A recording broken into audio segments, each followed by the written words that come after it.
Welcome to my channel. Radhe Radhe. कैसे हैं आप सब? आई होप अच्छे ही होंगे। देखिए ये है रात्रि का समय, तो जोत वगैरह हो चुकी है। शाम के बज रहे हैं 8। तो अब मैंने अपने लड्डू गोपाल को खाना वगैरह खिलाकर दूध देकर मैंने इनको सुला दिया है। तो यहाँ पर ये देखिए, आप सोच रहे होंगे अभी आपने कंबल ही उड़ाया हुआ है, क्योंकि जब पंखा चलता है तो जैसे हमें सर्दी लगती है ऐसे हमारे गोपाल जी को भी सर्दी लगती है। तो पंखा इसलिए चलाना पड़ता है कि मच्छर लगते हैं। तो यहाँ पर मैं थोड़े दिन में अभी मच्छरदानी का यूज़ करूँगी। तो जैसे मच्छर लगते हैं तो इसमें मच्छरदानी का हमें यूज़ कर लेना चाहिए। तो हम तो जैसे चादर ओढ़ कर सो जाते हैं, इस तरह से लड्डू गोपाल के लिए मैं मच्छरदानी का यूज़ करूँगी। लाएंगे खरीद कर। जो पुरानी मच्छरदानी थी वो ख़राब हो गई, थोड़ी सी फट भी गई थी। तो अब रात्रि का समय है, भगवान से प्रार्थना करते हैं कि वे हमारे दिल के जो भी अपराध हैं उनको क्षमा करें। और इस तरह से अगली सुबह तक के लिए उनको राधे राधे बोल देते हैं। तो इस तरह से हमारे लड्डू गोपाल जी सो गए। अब सुबह मॉर्निंग है तो मैंने इनको उठाकर बिठा दिया है। देखो ये दोनों बैठे हुए हैं और अब इनको लगी है भूख। तो सबसे पहले मैं इनका बिस्तर उठाकर रख दूँगी और झाड़ कर इसको तय कर रख देते हैं। और इसके बाद यहाँ पर देखिए मैंने इनकी साफ़ सफाई कर ली है और इनको दूध दे दिया है। अब ये दूध पी रहे हैं तो मैं इतने नीचे से इनकी क्लीनिंग यहाँ पर कर दूँगी थोड़ी सी। जैसे चूहे वगैरह गंदा कर ही देते हैं, पता नहीं कैसे रात में चूहे आते हैं। वैसे भी चूहों को गणेश जी का रूप माना जाता है, तो रात में उछल कूद करते हैं, थोड़ा सा गंदा कर ही देते हैं। तो इसलिए मंदिर की सफाई भी ज़रूरी हो जाती है। आप डेली भी कपड़ा ना बदलें तो हर तीसरे दिन आप कपड़ा चेंज कर सकती हैं। और वैसे डेली आप कपड़ा मार कर सफाई कर सकती हैं। इसके बाद मैंने कर लिए हैं बर्तन साफ़। जो भी पूजा के बर्तन हैं मैं उनको साफ़ कर लूँगी।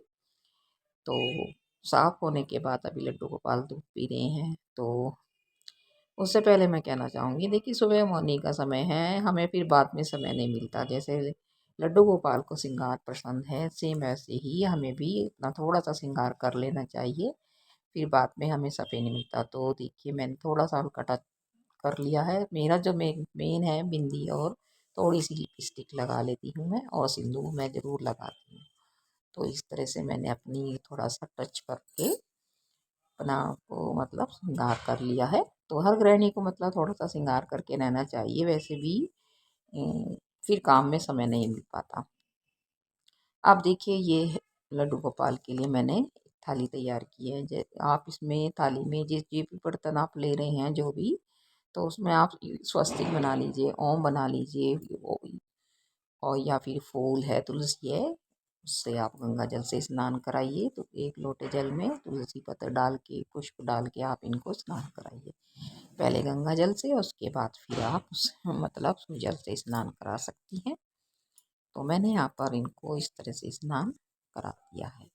आपके जो भी मंदिर के विग्रह हैं आप उन्हें ले लीजिए। तो यहाँ पर मैंने शालिग्राम भी लिए हुए हैं और मेरे छोटे और बड़े लड्डू गोपाल हैं, केशव माधव। तो यहाँ पर मैं अपने शिव जी के जो लिंग स्वरूप है उनको अभी स्नान करा देती हूँ। तो मंदिर में जो शिवलिंग होना चाहिए वो थोड़ा सा छोटा ही होना चाहिए, ज़्यादा बड़ा शिवलिंग नहीं रखना चाहिए। तो मैं ये कहाँ से लाई थी, मतलब मैं लाई थी ये नीलकंठ भगवान से। मतलब नीलकंठ गए थे हरिद्वार से, तो वहाँ से हम ये लाए थे छोटा सा विग्रह। तो ये मैंने अपने मंदिर में रख लिया। तो जैसे हम जहाँ कहीं भी जाते हैं कुछ ना कुछ लेकर आ ही जाते हैं। तो इस तरह से हमारे मंदिर में ना काफ़ी स्पेस हो जाता है, मतलब काफ़ी मूर्तियाँ हो जाती है। लेकिन हमें अपने घर के मंदिर में 5 मूर्ति ही रखनी चाहिए। मेन विष्णु भगवान का विग्रह है, जैसे विष्णु भगवान की है, और भोलेनाथ माँ पार्वती की है, गणेश जी की, और माँ दुर्गा की। तो इस तरह से मैंने ये रखी हुई है। तो लड्डू गोपाल को मैंने इसलिए अलग चौकी पे स्थान दिया हुआ है, क्योंकि इनको मुझे भोजन वगैरह सब देना पड़ता है, और ड्रेस वगैरह इनकी थोड़ी सी रहती है, बड़ी बड़ी सी। तो अब यहाँ पर ये आराम से बैठे रहते हैं। तो वैसे भी लड्डू गोपाल का तो पूरा घर ही होता है। आप इन्हें मंदिर में बिठा भी सकती हैं। यदि आप मानसिक सेवा करना चाहती हैं तो आप इन्हें मंदिर में जगह दें। यदि आप इन्हें पुत्र रूप में सेवा कर रही हैं तो आप इन्हें अलग से भी बिठा सकती हैं, या मतलब अलग से इनको स्पेस दे सकती हैं। सकती हैं। तो यहाँ पर मैंने इनको देखिए आराम से बिठा दिया है दोनों के शमादाओं को, क्योंकि मेरे मंदिर छोटा है तो यहाँ पर बस छोटी मतलब ये मूर्तियाँ ही आ पाती हैं। तो इस तरह से मैं यहाँ पर एक लोटा जल का अवश्य ही भरकर रखती हूँ। तो आप देख सकते हैं कि मैंने सबको पुष्प से आचमन करा दिया है। उसके बाद मैंने यहाँ धूप दीप जलाकर घंटी बजाकर भगवान को आह्वान कर किया। उसके बाद मैंने इनको तिलक वगैरह लगा दिया। तो इस तरह से ये डेली का मेरा रूटीन रहता है। तो देखिए हमारे लड्डू गोपाल आज कितने सुंदर लग रहे हैं। तो इस तरह से मैं डेली इनको नए नए वस्त्र बनाती हूँ, जो कि मैं अपने हाथ से ही बनाती हूँ।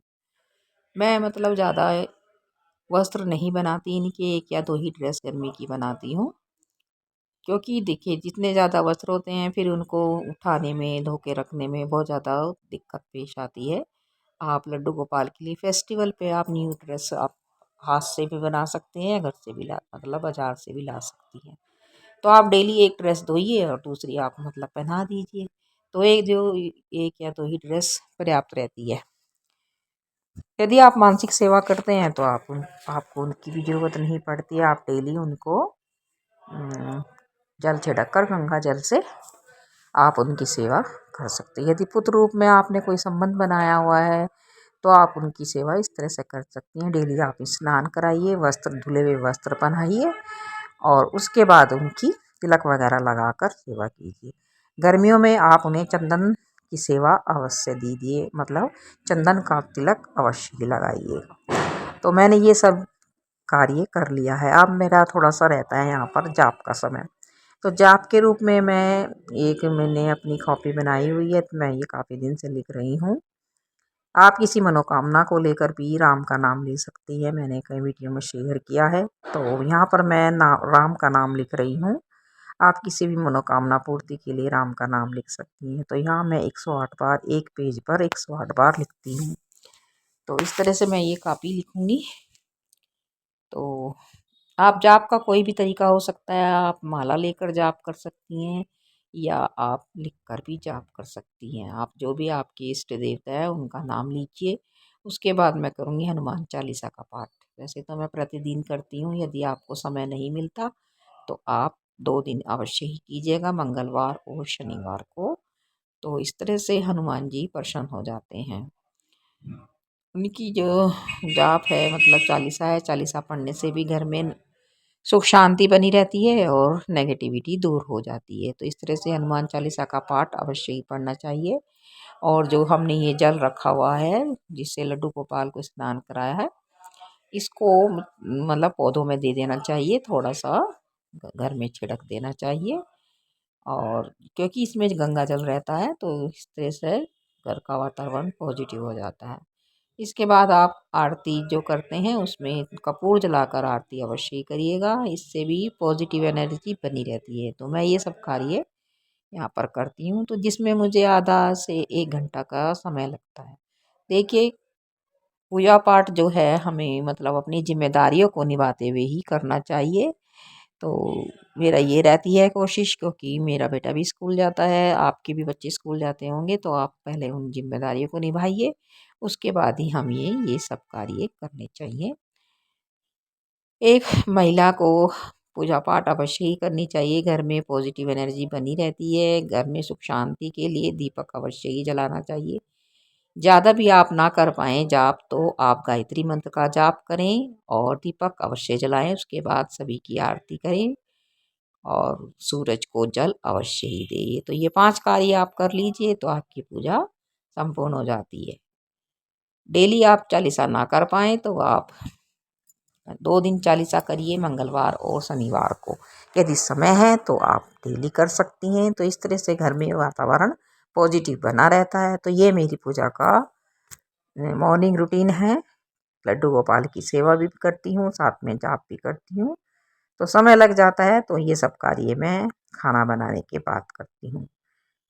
तो इस तरह से यदि आपको मेरा थोड़ी सा भी मतलब आपको मेरी ये वीडियो पसंद आए तो प्लीज़ लाइक करेंगे और चैनल को सब्सक्राइब करेंगे। यदि आप मेरी बातों से सहमत है कमेंट अवश्य ही करें। और जो ये लड्डू गोपाल का जो जल है वो मैंने इस बाल्टी और इसको थोड़ा सा घर में छिड़क देंगे मिलते हैं अगले व्लॉग में। राधे राधे।